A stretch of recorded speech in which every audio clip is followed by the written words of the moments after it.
اعوذ باللہ من الشیطان الرجیم بسم اللہ الرحمن الرحیم اللہم صلی علی سیدنا محمد معدن الجود والکرم وآلہ وسلم۔ سامعین و ناظرین اکرام، السلام علیکم ورحمۃ اللہ وبرکاتہ۔ ہمارا آج کا موضوع یہ ہے کہ کیا اللہ تعالیٰ کی معرفت ہماری اشد ضرورت ہے؟ جی ہاں، بالکل۔ اور یہ بات نوٹ کر لیں کہ اگر ہم اللہ تعالیٰ کو نہیں پہچان سکے تو اب یہ ہے نا کہ ہم اللہ کی بندگی کرنا ہمارے لیے از حد مشکل ہوگی۔ عام طور پہ آپ دیکھیں، یعنی میں آپ کو ایک ٹیسٹ بتا رہا ہوں، وہ یہ ہے کہ آپ دیکھ لیں کہ نیکی کرنا جو ہے اگر آپ کے لیے مشکل ہو رہا ہے تو اس کا مطلب یہ ہے کہ اللہ کی آپ کو معرفت حاصل نہیں ہے۔ اچھا کام، نیکی کا کام اگر آپ کو کرنا مشکل ہو رہا ہے، یا آپ اپنے غصے پر، مثال کے طور پہ جو ہمارے اخلاق ذمیمہ ہیں جس میں شہوات ہیں، لذات دنیا، اور پھر آپ کا غضب ہے، آپ کی لالچ ہے، آپ کا حرص ہے، آپ کی جو بھی اخلاق ذمیم، اگر آپ اس پر قابو پانا مشکل سمجھتے ہیں، اس کا مطلب یہ ہے کہ اللہ کی اب آپ کو پہچان نہیں حاصل۔ یہ ہو ہی نہیں سکتا کہ اللہ کی آپ کو پہچان ہو اور پھر وہ اخلاق پر قابو پانا آپ کے لیے مشکل ہو۔ میں تھوڑی سی مثال دیتا ہوں اس کے سلسلے میں کہ مثال کے طور پہ اگر ایک یعنی کمرے میں، آپ کے کمرے میں آپ کو ایک بچھو موٹا تازہ نظر آ گیا، تو اب آپ چین سے نہیں بیٹھیں گے جب تک اس بچھو کو آپ مار نہ لیں،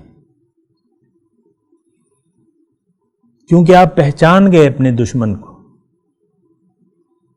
اب وہ جتنا بھی خطرناک ہے لیکن آپ نے اسے مارنا ہے، تو اب بچھو پھر رہا ہے تو آپ کو مارنا آسان ہوگا نا۔ تو اس طریقے سے نفس امارہ ہمارا دشمن ہے۔ ہمارے آقا حضور صلی اللہ علیہ وسلم نے فرمایا ہے کہ تمہارا دشمن نمبر 1 تمہارا نفس ہے، جو تمہارے پہلو میں ہے۔ اعدى عدوك نفسك الذي بين جنبيك۔ اب وہ اس نفس کو ہم مار ہی نہیں پا رہے۔ اس کا مطلب یہ ہے کہ ہمیں اپنے رب کے وجود کا احساس نہیں ہے، کیونکہ نفس تو آپ کو بری باتوں پر آمادہ کرتا ہے۔ غصہ کرو، طیش میں آ جاؤ، غصے میں فیصلہ کرو، یا مزوں کے لیے جو ہے بس مطلب آپ تمام ضروریات کو نظر انداز کر کے بس زندگی مزوں میں گزار دو، یا لالچ، کسی لالچ میں پڑ جاؤ، کسی حرص کا شکار ہو جاؤ، کسی سے بغض شروع کر دو، کسی سے کینہ شروع کر دو، کسی سے حسد شروع کر دو۔ پھر یہ نفس کی جو اخلاق ذمیمہ ہیں، اس پر اگر انسان اس پر قابو نہیں پا رہا تو اس کا مطلب یہ ہے کہ اس کو اللہ کی معرفت حاصل نہیں ہے، اللہ کو یہ پہچانتا ہی نہیں ہے۔ اللہ کو اگر انسان جان لے، معرفت کا موضوع ہے نا، معرفت اگر رب کی حاصل ہو جائے تو پھر بہت آسان ہو جائے گا۔ تو یہ یعنی اس پہ اگر آپ سوچیں نا تو اسی انداز سے یعنی بات اصل میں یہی ہے کہ ہمیں اپنے رب کے وجود کا احساس نہیں ہے، نمبر 1۔ پھر قرآن میں جو اس کے بارے میں یعنی ہمیں جس طریقے سے اللہ تعالیٰ ہمیں بتاتا ہے کہ وَلِمَنْ خَافَ مَقَامَ رَبِّهِ جَنَّتَانِ، جو اپنے رب کے سامنے کھڑے ہونے سے ڈرا اس کے لیے 2 جنتیں ہیں۔ اور یہ یعنی ایک آیت نہیں ہے، یعنی ابھی ہم نے پڑھی وہ آیت مجھے یاد نہیں آ رہی، لیکن یہ جو رب کے سامنے کھڑے ہونے سے ڈرتے ہیں، یعنی یوم حساب کے دن اللہ تعالیٰ کے سامنے کھڑے ہونے سے ڈرتے ہیں وہ لوگ۔ تو جب آپ کو معرفت ہوگی تو پھر آپ کو خوف ہوگا کہ بھئی میں کل رب کے سامنے کھڑا ہوں گا تو میں کیا جواب دوں گا اپنی زندگی کے بارے میں، یا یعنی اس کا تو ہمیں خیال ہی نہیں ہے کہ ہم رب کے سامنے کھڑے ہونا ہے اور اللہ تعالیٰ براہ راست مجھ سے پوچھے گا۔ آپ اگر زندگی بے فکر یعنی اللہ تعالیٰ کے حکم اور رسول کے طریقہ کے خلاف اگر زندگی گزر رہی ہے آپ کی، آپ اپنے آپ کو جج کر لیں. اس کا مطلب یہ ہے کہ آپ کو اپنے رب کی پہچان حاصل نہیں ہے. تو آپ کو اپنے رب کی پہچان حاصل کرنا ہوگی، اور اس کا طریقہ یہ ہے کہ سب سے پہلے آپ اپنی حقیقت کو پہچانیں. حقیقت اور معرفت کی ہم بات کر رہے تھے نا. سب سے پہلے اپنی حقیقت کے بارے میں سوچیں کہ میں کون ہوں، میں کیوں ہوں، میں نے کیا کرنا ہے. تو پھر اس کی طرف آپ نے متوجہ ہونا ہے. پھر یہ باقی باتیں تو تفصیلاً ہیں، لیکن آج جو میں آپ کو کہہ رہا ہوں کہ آج کا موضوع کیا ہے کہ کیا اللہ تعالیٰ کی معرفت ہماری اشد ضرورت ہے. میں نے کیا کہا؟ جی ہاں، اشد ضرورت اس کی ہوتی ہے. مثال کے طور پہ خوراک. آپ کو ایک وقت کا کھانا نہ ملے، بلکہ آپ بھوکے ہونے سے پہلے اپنی خوراک کا انتظام کرتے ہیں. ایسا ہوتا ہے کہ نہیں ہوتا؟ اکثر 2-3 دن کا کھانا جو ہے وہ پکا ہوا ہوتا ہے، یا چھولے جو ہیں آپ نے ابال کے رکھے ہوتے ہیں کہ جب بھی مجھے بھوک لگے گی اس کو میں ذرا تڑکا کر لوں گا. تو یعنی جس طرح آپ اپنے ابھی ضرورت بھی نہیں ہے، آپ نے اس کا انتظام کر لیا ہے. رات کو آپ مثال کے طور پہ سونے لگتے ہیں تو آپ پانی پی لیتے ہیں، بلکہ پانی کی بوتل ساتھ رکھ لیتے ہیں کہ رات کو ضرورت پڑے گی.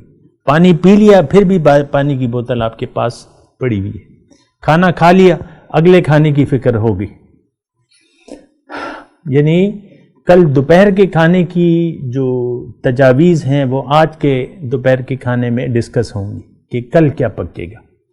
تو دیکھیں یہ ضرورت سے ہماری، یعنی جب ضرورت محسوس ہوتی ہے تو پھر اس کے لیے کام کیا جاتا ہے جو بھی ہے. مثال کے طور پہ دوپہر کا کھانا کھا لیا، اب شام کو کیا ہوگی؟ ٹی بریک ہوگا. تو ضرورت، یہ بات ذرا سمجھے، ضرورت کے تحت انسان ایک کام کرتا ہے.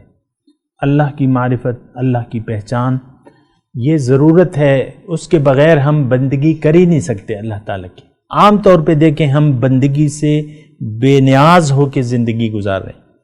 بندگی کا ہمیں کوئی خیال ہی نہیں. عام طور پہ دیکھیں ہم اللہ کی بندگی کے لیے زندگی نہیں گزار رہے. ہم اپنی خواہشات کو پورا کرنے کے لیے، ہم ظاہری ضرورت کو پورا کرنے کے لیے زندگی گزار رہے. زندگی تو اللہ تعالیٰ نے دی ہے بندگی کے لیے. وہ شاعر نے ایک شعر بھی کہا ہے نا، زندگی آمد برائے بندگی اور زندگی بے بندگی شرمندگی. تو وہ شرمندگی کی زندگی ہم گزار رہے ہیں. ہماری زندگی بندگی کی زندگی نہیں ہے. ہم ہر معاملے میں فیصلہ اپنا کرتے ہیں، خود کرتے ہیں. اگرچہ اللہ کا حکم ہمیں معلوم ہو، اگرچہ رسول کا طریقہ ہمیں معلوم ہو، لیکن پھر بھی ہم اپنے فیصلے ہم خود کرتے ہیں. زبان سے تو نہیں کہتے، لیکن ہم عمل یہ کہ اللہ کون ہوتا ہے کہ ہم اس کے احکامات کو دیکھ کے کوئی فیصلہ کریں. رسول، معاذ اللہ، رسول کی کیا اہمیت ہے کہ ہم زندگی کے فیصلے اس سے پوچھ کے کریں یا ان کے طریقے کے مطابق کریں. آپ دیکھ لیں زندگی کے فیصلے آپ خود کرتے ہیں. میرا بچہ کیا ہوگا، میرا بچہ کیا بنے گا، میں اپنے بچے کو کیا بناؤں گی یا بناؤں گا. سارے فیصلے جو ہیں آپ خود کرتے ہیں. آپ فرعون وقت ہیں، وقت کے فرعون ہیں. آپ نے خود ربوبیت کا دعویٰ کیا ہوا ہے کہ میں رب ہوں، میں فیصلہ کروں. تو بہرحال یہ ساری باتیں ہیں، اور اس ساری جو میں نے آپ کو باتیں ابھی بتائی ہیں نا، اس کا حل جو ہے وہ رب کی معرفت ہے.